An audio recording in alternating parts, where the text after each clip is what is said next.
So he's making a case that if someone preaches with eloquent wisdom, they actually take away or empty the power of the cross.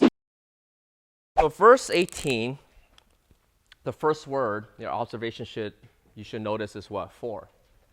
What is the word for? It's a connecting word to what is previously talked about. So what Paul is about to say is concluding or expanding upon what he just talked about, right? Like for or therefore, those words are very important. When you see a therefore or for, that's a concluding thought or expanding thought to something he previously said. So let's look up a little bit back at verse 10. What is he talking about here? Well, he's speaking to the Corinthian church. So if you did a little background study on the context, you know that Corinth was a place known for sexual morality. There's a lot of religious diversity background. People were really wealthy or like coming through. You know, some people were wealthy, some people were poor. So there's a lot of diversity. And this church was very dysfunctional, right? And so he's responding back to a previous letter of all the issues that he's been hearing about happening at the church. One of the issues, starting in verse 10, we see is that there's different divisions amongst people. People are identifying with different religious leaders. And so you see that some of them are saying, I'm of Paul, I'm of Apollos, I'm of Cephas. Some of them are saying, I'm of Christ. And so Paul is now expanding upon this problem. What is going on? Why are people so divided and identifying with certain religious leaders? Verse 13, is Christ divided? Was Paul crucified for you, or were you baptized in the name of Paul? So he's being very facetious and sarcastic. Like, why do you care about who baptized you or who is your favorite preacher or pastor? Is anything done in the name of Paul? Right? I said, is anything done in the name of Peter? So what is this whole tribalistic attitude that's coming out? Why are people like this in Corinth? And then he goes on explaining, well, I didn't even baptize some of you. I only baptized a few of you, etc., etc. And then do you see the word in verse 17? For. Again, right? So he's going over the division. He's rebuking them for having these divisions and hierarchy. For Jews, it all mattered about who you were under, right? So if you're a Jewish person at that time, like the Apostle Paul talked about how when he was a Pharisee, he learned under Gamaliel, who was one of the head teachers. And so everyone identified with their rabbi to kind of show the importance of it. And so they're bringing that kind of Jewish attitude of, this is my rabbi, but they're also bringing the Greek attitude or the Roman attitude of who's better, who's more important. Is it better to be a Paul? Is it better to be Apollos? Better to be of this, Peter? And who's kind of on top? So there's this very worldly paradigm by which they're looking at themselves. Like, which tribe is the best tribe? I want to identify with that leader. Do you see that? So that's the context of all that division.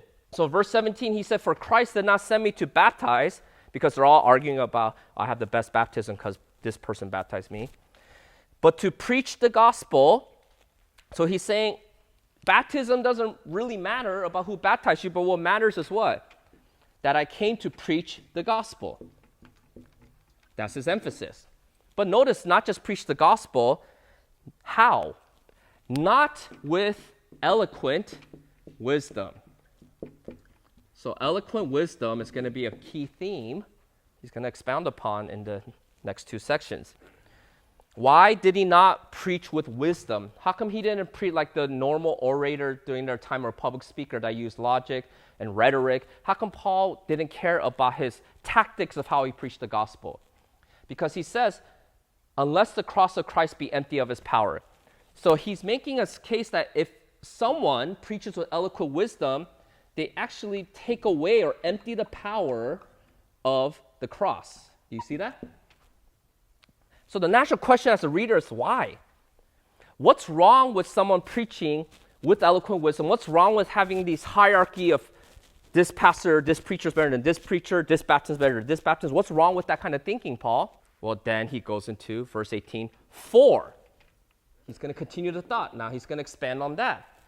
And the reason why I know this is the big theme of eloquent wisdom, if you turn over to chapter 2, after this section, in verses 1 through 5, what does Paul talk about there?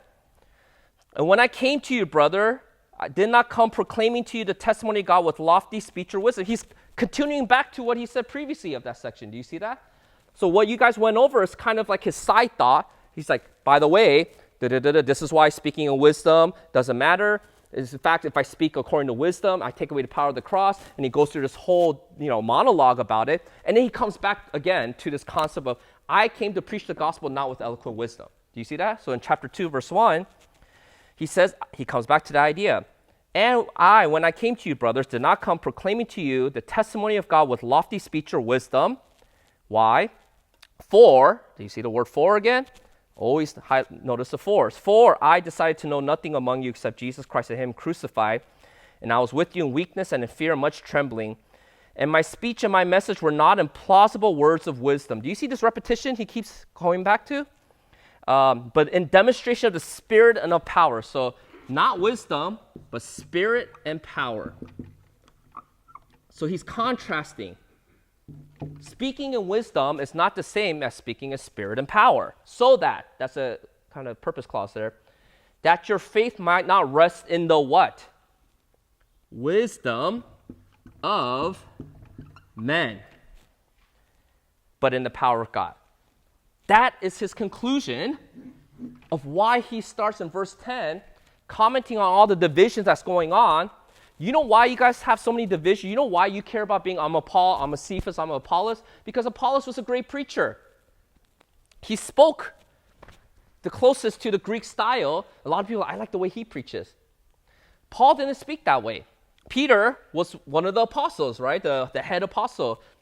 So they're all trying to find a way of, who can I identify with to make myself be the most important type of Christian? It's the same idea of tribalism today. Why do people identify with certain leaders, certain camps?